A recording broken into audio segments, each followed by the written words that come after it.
Nah, rekan-rekan muda sekalian, saya ingin mengajak kita merenungkan satu bagian firman Tuhan dari Mazmur 69 ayat yang ke-29. Mazmur 69 ayat yang ke-29.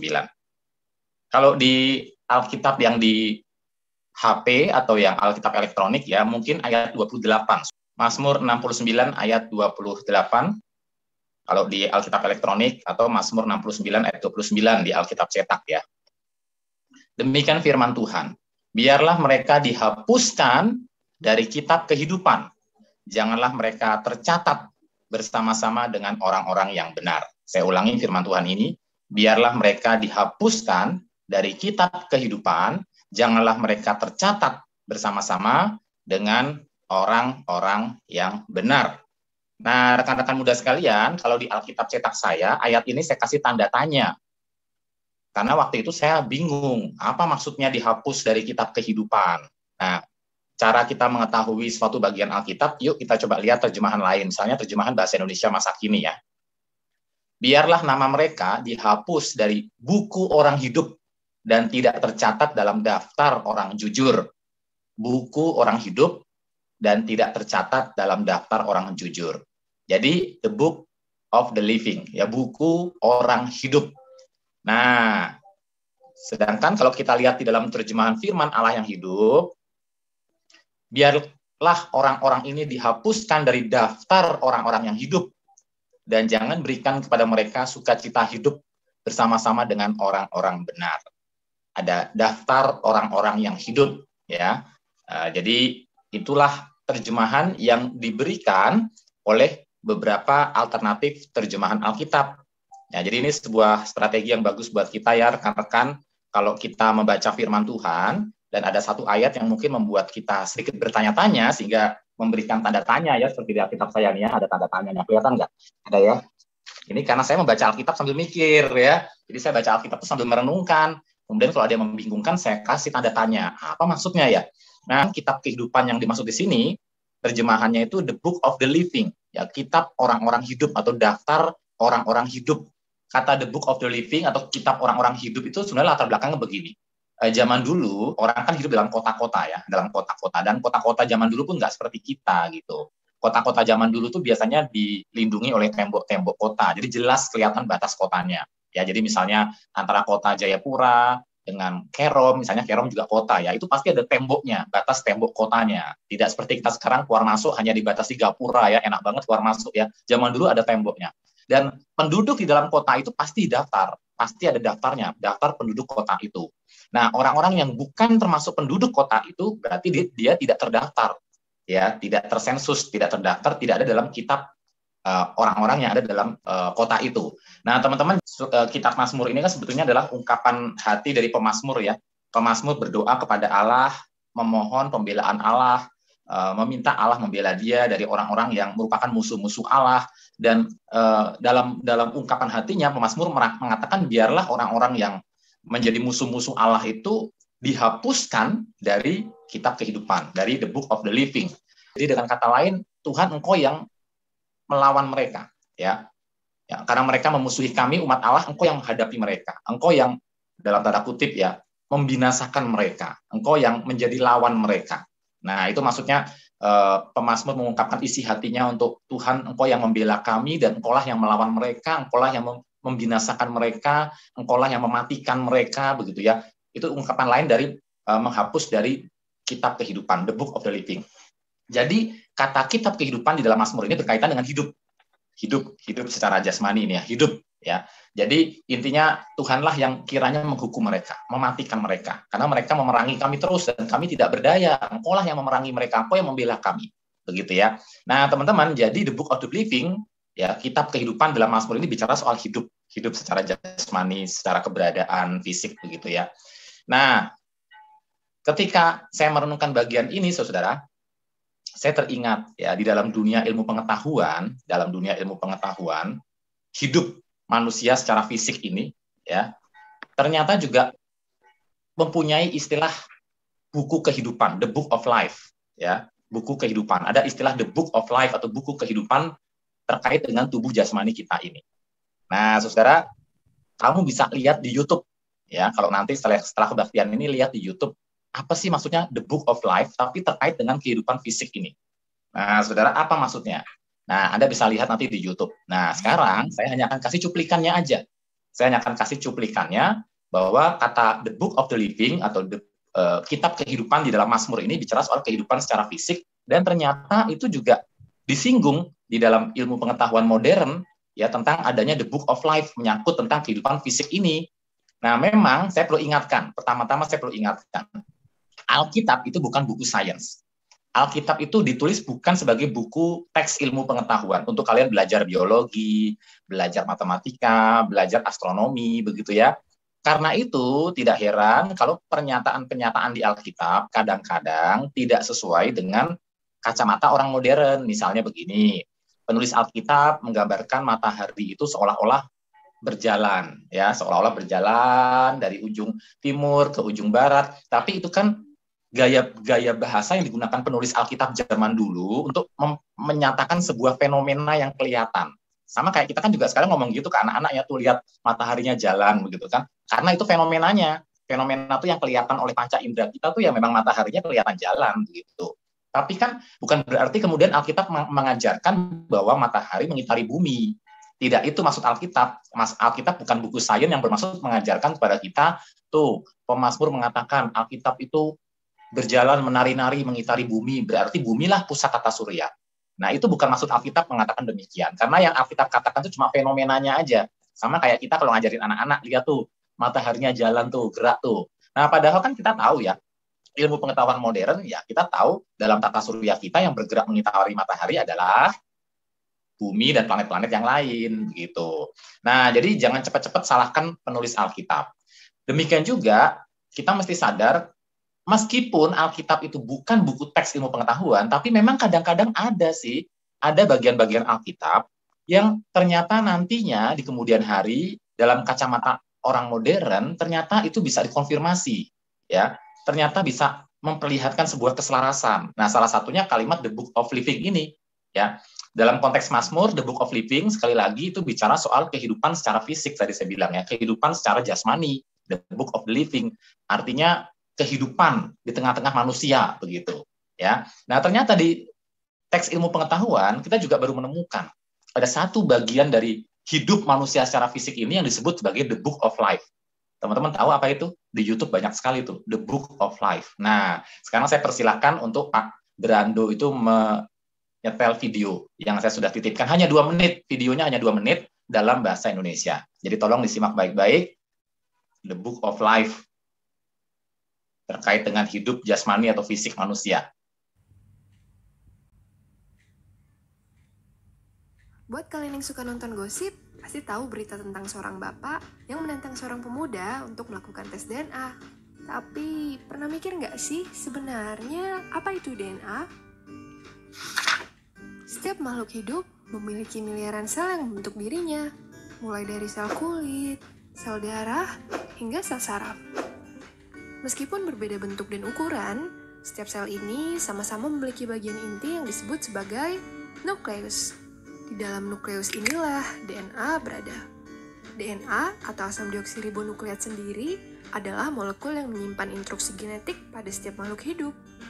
Sederhananya, DNA memiliki struktur seperti tangga. Setiap anak tangga ini menyimpan informasi genetik kita dalam bentuk 4 jenis molekul basa, yaitu adenin dilambangkan dengan huruf A, timin T, sitosin C, dan guanin G. Susunan dari A, T, C, dan G inilah yang menjadi dalam tanda kutip cetak biru pada setiap organisme. Manusia memiliki miliaran pasang molekul basa di setiap selnya. Jika kita merentangkan seluruh DNA tubuh kita, maka panjangnya akan mencapai sekitar 20 triliun meter atau sama dengan 140 kali melakukan perjalanan dari bumi ke matahari. Menakjubkan. Setiap untaian panjang DNA yang membawa informasi genetik ini atau susunan A, T, C, dan G disebut sebagai gen. Ada gen yang tersusun dari ribuan hingga jutaan DNA. Dan sama halnya dengan huruf yang membentuk kata, Sel di dalam tubuh kita akan membaca susunan kode dari setiap gen sebagai resep untuk membuat protein. Masing-masing kode pada gen akan menentukan ukuran dan bentuk protein yang dihasilkan. Protein sendiri selanjutnya akan bekerja melakukan banyak sekali tugas bagi tubuh kita. Salah satu yang paling penting adalah untuk membentuk sel. Sel kemudian membentuk jaringan, jaringan membentuk organ seperti jantung, paru-paru, hingga mata kita. Jadi, susunan DNA di dalam gen kita akan menentukan siapa diri kita. Apakah kita sebuah pohon, seekor harimau, atau seorang manusia? Ini salah satu bisa dikatakan penemuan alam modern yang luar biasa ya. Dan nantinya akan berimplikasi di dalam pemahaman manusia tentang kemungkinan keberadaan makhluk atau keberadaan cerdas di balik alam semesta ini. Teman-teman bertanya mungkin ya, apa sih yang dimaksud dengan kitab kehidupan di dalam kitab Wahyu misalnya? Kan tadi Pak Cahyo katakan ternyata beda ya pengertiannya ya. Dalam Mazmur, kitab kehidupan itu menyangkut kehidupan secara utuh ya, secara jasmani, fisik begitu ya. Nah, kitab kehidupan dalam kitab Wahyu itu bicara apa sebenarnya? Nah, kalau kita ingat latar belakangnya tadi ya, kitab kehidupan itu kan menyangkut daftar orang yang tinggal dalam satu kota begitu ya. Nah, di masa depan dalam kitab Wahyu kita baca bahwa akan ada kota Allah turun dari langit. Saya lebih senang menyebutnya dari langit ya, bukan dari sorga ya. Karena kota itu sendiri sebenarnya tempat Tuhan bertakhta dan sorga di situ begitu. Jadi sorga turun dari langit, kota Allah turun dari langit, Yerusalem baru turun dari langit. Nah, tapi jangan bayangkan ketika Alkitab kitab Wahyu mengatakan kota turun dari langit itu kemudian kita akan melihat kota Yerusalem abad sebelum Masehi turun dari langit, bukan. Tapi kota atau Yerusalem baru itu bicara soal umat Allah. Umat Allah yang diangkat oleh Allah. Ingat di dalam Tesalonika dikatakan umat Allah itu diubahkan, yang mati dibangkitkan, lalu diberikan tubuh kemuliaan yang baru, lalu menyongsong Tuhan di angkasa. Ingat ya, kita kalau kebaktian kedukaan sering sekali tuh ya, ada diangkat oleh Tuhan ke angkasa, lalu bersama-sama Tuhan akan turun ke bumi memerintah di bumi. Nah, itu yang disebut dengan turunnya kota Allah Yerusalem baru. Umat Allah akan turun ke bumi.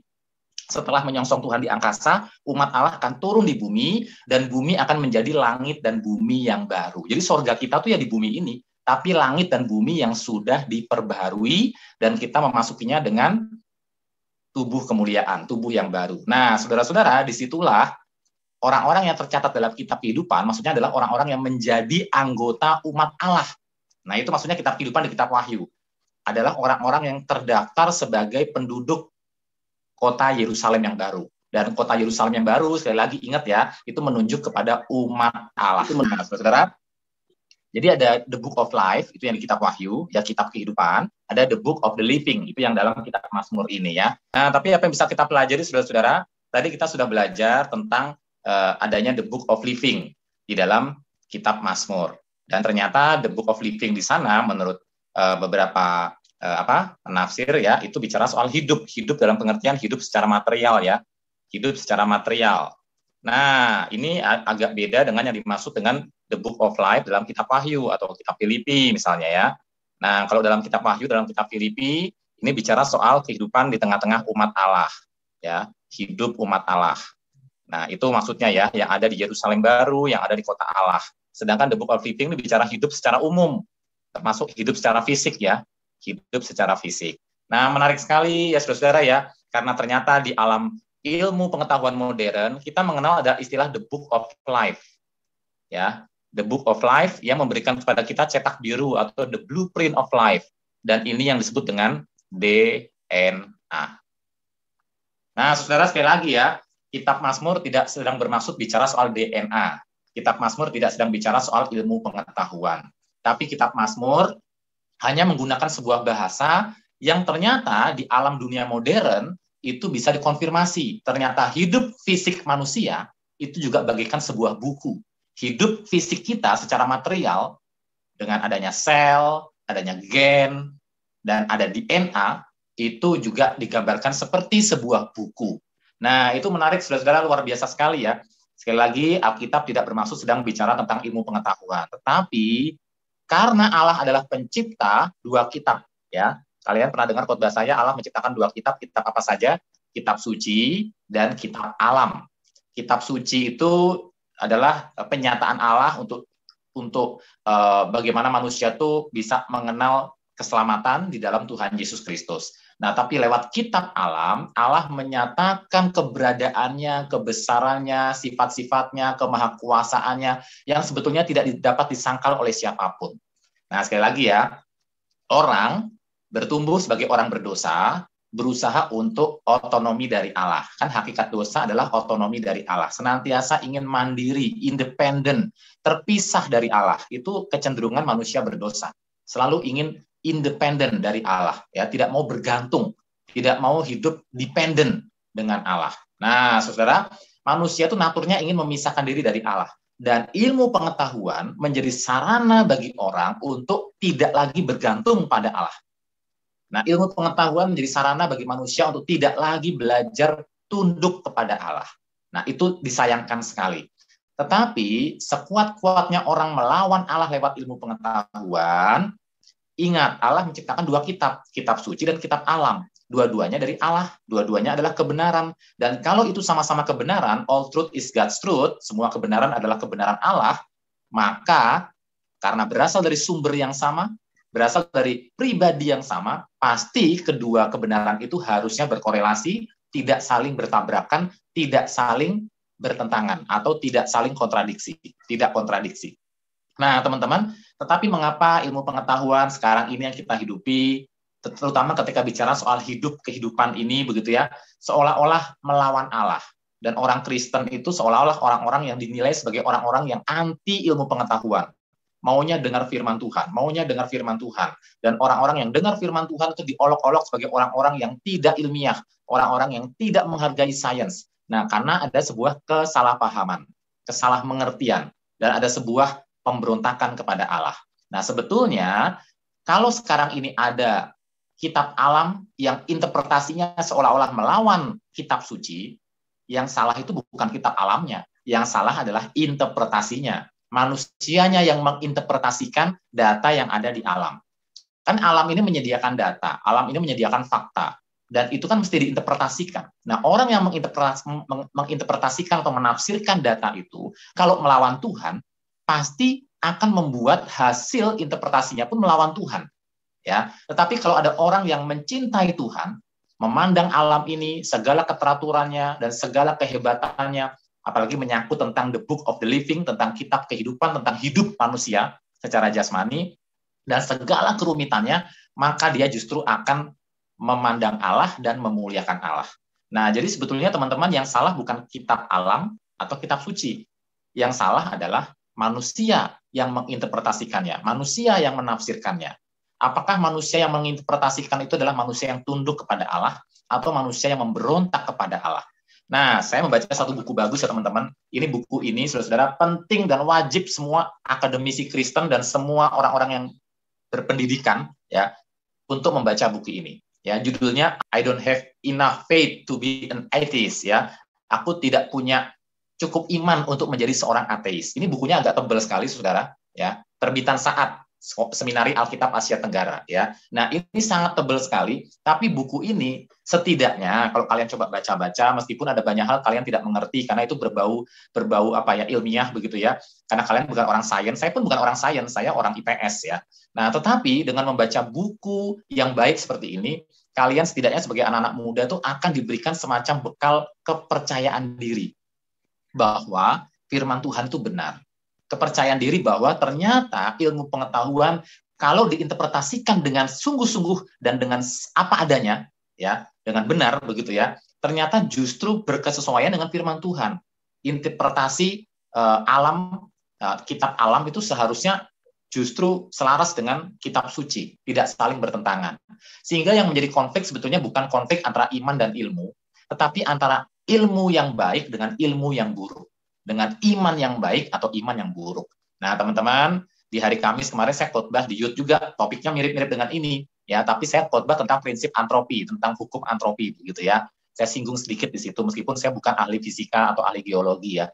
Nah, teman-teman, tapi saya belajar di sana bahwa sebetulnya alam ini bicara tentang kebenaran Allah, ya. Dan hasil-hasil penemuan, kalau orang-orang yang melawan Tuhan tuh mau jujur begitu ya, sebetulnya itu justru mendukung apa yang disampaikan di dalam iman Kristen, ya, yaitu bahwa alam semesta ini hadir karena ada oknum cerdas di baliknya, ya, ada oknum cerdas di baliknya. Memang oknum cerdas itu bisa siapa saja, ya, bisa Allah mana saja, bisa Allah agama apa saja, tapi setidaknya minimal dari alam semesta dan segala kerumitannya, tetapi keteraturannya sanggup menopang hidup manusia. Kita tahu tidak mungkin alam semesta ini hadir secara kebetulan, tak begitu saja, ya, dengan acak karena kebetulan, tetapi bisa menopang hidup manusia itu nggak mungkin. Nah, teman-teman, dan buku ini menjelaskan bagus sekali hal-hal mengapa akhirnya orang-orang yang disebut ilmuwan-ilmuwan yang ateis itu, yang melawan kekristenan, sebetulnya mereka pun beriman kok. Ya, mereka juga beriman karena bukti-bukti ilmiah, kalau mau disebut ilmiah ya, yaitu berdasarkan hasil eksperimen, berdasarkan hasil empiris, bukti-bukti empiris, ternyata mereka pun nggak bisa membuktikan klaim-klaim mereka. Contoh evolusi makro, ya. Siapa orang di dunia ini, termasuk kita orang beriman, yang pernah melihat perubahan bahwa manusia atau benda hidup itu berasal dari benda mati? Ada nggak yang pernah melihat itu? Baik kaum beriman maupun kaum evolusionis makro, ya, kaum Darwinian itu, tidak pernah ada yang melihat satupun, tidak pernah ada yang melihat bukti ada makhluk hidup berasal dari benda tak hidup. Jadi akhirnya apa? Itu hanya interpretasi, penafsiran, didasari oleh asumsi. Nah, bahkan untuk menjadi seorang penganut evolusi, itu pun berdasarkan asumsi, dan itu membutuhkan iman. Nah, sama seperti orang Kristen, akhirnya memutuskan, karena anugerah Allah, percaya kepada apa yang disampaikan firman Tuhan. Bahwa kehidupan itu bisa eksis karena ada pribadi, sosok berpribadi yang punya kecerdasan untuk menciptakan semua yang dari tidak ada menjadi ada. Nah, jadi saudara, dua-duanya tidak pernah melihat asal-usul kehidupan, itu tidak pernah melihat. Dua-duanya hanya beriman. Penganut evolusi dengan imannya, dan orang-orang Kristen dengan imannya. Yang satu percaya kehidupan muncul dari satu keberadaan cerdas. Yang satu percaya kehidupan muncul secara kebetulan, secara acak, ya, dari benda mati menjadi benda hidup. Nah, dua-duanya nggak pernah melihat, saudara. Nggak ada buktinya, ya. Dua-duanya nggak pernah melihat asal-usul kehidupan seperti apa. Ya, tetapi dua-duanya percaya. Jadi orang ateis pun beriman, ya, tetapi mereka membungkus dengan kalimat-kalimat ilmiah seolah-olah kita yang kurang ilmiah. Nah, saudara, jadi kita melalui pelajaran ini saya ingin mengingatkan saja bahwa kita orang-orang Kristen nggak perlu terlalu minder, jangan minder bahkan ya, karena kitab alam itu berbicara tentang Tuhan. Contoh tentang DNA tadi.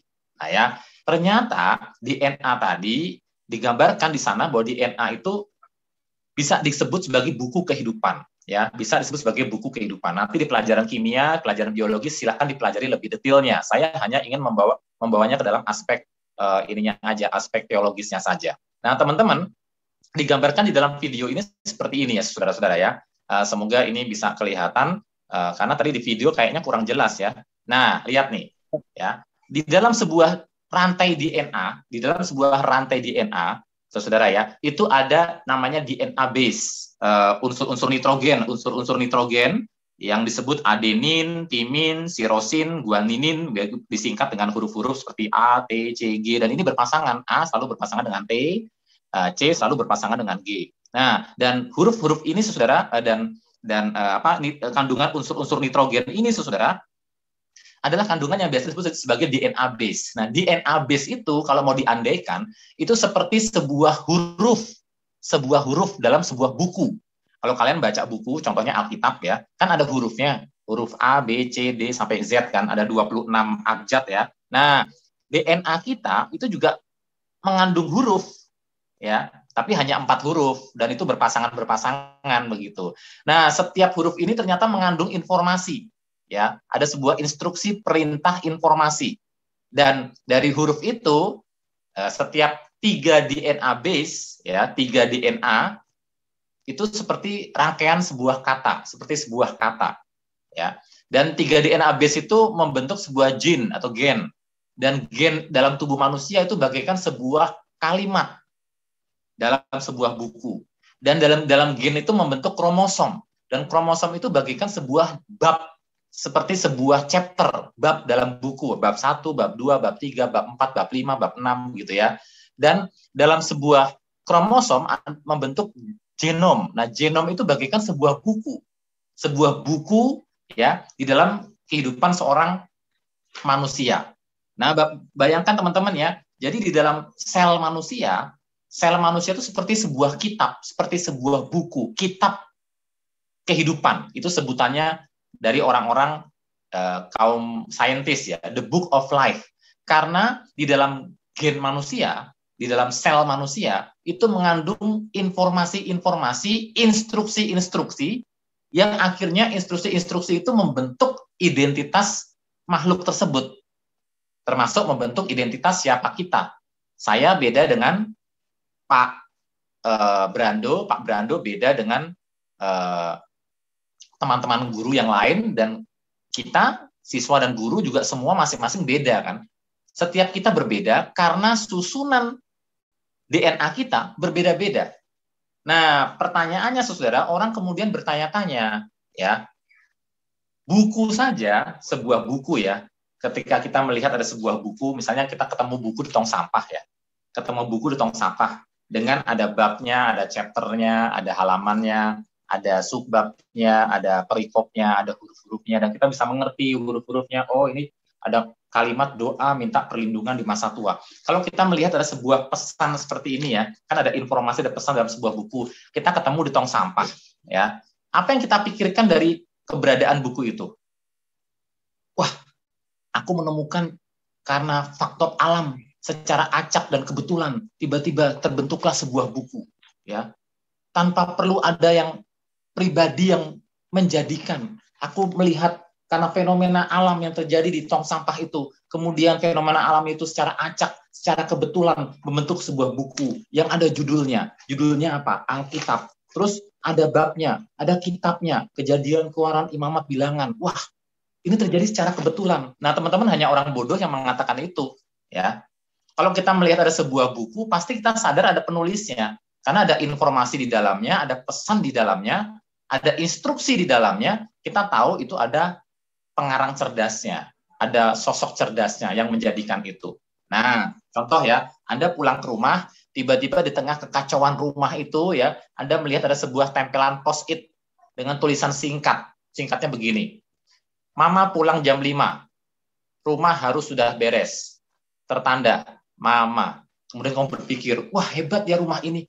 Dari keacakan, dari segala keacakan yang terjadi secara kebetulan, tiba-tiba muncul pesan, ya, dari keacakan rumah ini muncul pesan secara kebetulan gitu ya, dalam proses tiba-tiba muncul pesan yang Mama pulang jam 5, rumah harus sudah beres, tertanda Mama. Terus, saudara, hanya orang bodoh yang mengatakan pesan itu muncul dari keacakan begitu. Pasti ada sosok cerdas yang membentuk huruf, menyusunnya menjadi sebuah kalimat, sebuah instruksi, dan memberikan pesan kepada pembacanya. Ada sosok cerdas. Siapa sosok cerdasnya? Namanya Mama. Nah, Mama memberikan instruksi dalam sebuah pesan, rapikan rumah. Saya pulang jam 5. Ini rumah berantakan. Nah, teman-teman, hanya membaca post-it yang singkat itu saja, kita tahu ada oknum cerdasnya. Nah, bagaimana dengan kitab kehidupan? Atau dalam bahasa orang sains, the book of life. Yaitu DNA tubuh kita. Masakah DNA tubuh kita yang mengandung triliunan informasi dan membentuk kita seperti apa adanya kita sekarang? Itu hadir karena keacakan. Secara ngacak, kebetulan tiba-tiba muncul dan ada pesan-pesan yang terbentuk ya di sana. Nah, saudara, hanya orang yang bodoh yang berpikir seperti itu. Ketika kita membaca ada sebuah pesan, informasi dalam sebuah kitab, apalagi tersusun dalam kerumitan yang luar biasa, itu pasti ada pengarangnya, pasti ada oknum di baliknya. Nah, teman-teman, dan bayangkan luar biasa ya, katanya menurut informasi ya, kalau DNA kita dijejer tadi ya, itu bisa bolak-balik matahari berapa kali ya. Sangat luar biasa Tuhan membentuk keberadaan kita. Nah, saudara, jadi di sini saya hanya ingin mengajarkan atau mengingatkan kita secara singkat saja ya, karena saya bukan ahli biologi, bahwa apa yang merupakan fenomena alam ini ya harusnya tidak bertentangan dengan firman Tuhan. Harusnya justru menyatakan keberadaan Tuhan. Nah, kalau di hari Kamis atau di dalam khotbah-khotbah sebelumnya tentang iman dan ilmu, saya sudah menjelaskan tentang Einstein yang akhirnya terkejut karena baru menyadari bahwa alam semesta itu tidak mungkin kekal. Pasti ada ujung awalnya. Nah, silakan lihat di YouTube khotbah-khotbah saya ya, yang pernah saya posting. Ya, mungkin harus carinya di grup WA pemuda ya, karena kalau cari di YouTube-nya sendiri saya sudah kunci sehingga tidak sembarang orang bisa lihat. Nah, teman-teman, jadi Anda bisa melihat dan saya hanya ingin menanamkan kepada kita semua ada the book of living, the book of the living, ya, hidup ini. Dan hidup ini adalah sebuah kitab. Ya, sebuah kitab yang tertulis karena ada penulisnya, ada oknum cerdasnya, ada sosok keberadaan yang berpikir yang membuat itu menjadi ada dan eksis. Nah, saudara, dan yang luar biasanya, penulis yang cerdas itu tidak hanya menuliskan setiap kita, merajut kita di dalam kandungan mamah kita, ya, menenun kita dan kejadianku sungguh ajaib, kata pemazmur. Tetapi dia juga menganugerahkan kepada kita iman kepada Yesus Kristus yang mati dan bangkit, sehingga ketika kita percaya dan beriman kepada Tuhan Yesus, kita dijanjikan kehidupan yang kekal pada detik kita percaya. Nah, kehidupan kekal itu yang kemudian menggabungkan kita menjadi anggota umat Allah yang hidup ya sebagai umat Allah di kota kudus Allah, Yerusalem baru. Ingat, Yerusalem baru itu menunjuk kepada umat Allah. Setelah menyongsong Tuhan di angkasa, lalu turun bersama-sama Tuhan di bumi ini, dan langit dan bumi yang lama akan dihancurkan menjadi langit dan bumi yang baru. Itu dalam kitab Wahyu. Jadi surga dan bumi akan bersatu kembali. Umat Allah akan memerintah bersama Tuhan. Dan orang-orang yang disebut umat Allah itu adalah orang-orang yang disebut tercatat di dalam kitab kehidupan, the book of life. Nah, saudara, jadi kalau kalian sekarang mendengar kata the book of life, ingat tentang kehidupan secara fisik. Ingat tentang DNA, ya. Ingat tentang kehidupanmu sebagai umat Allah, ya. Itu adalah istilah-istilah yang digunakan dengan istilah kitab kehidupan. Nah, saudara, dua-duanya penting. Hidup secara fisik, ya. Dan lewat hidup fisik kita menyadari ada oknum cerdas yang membuat kita.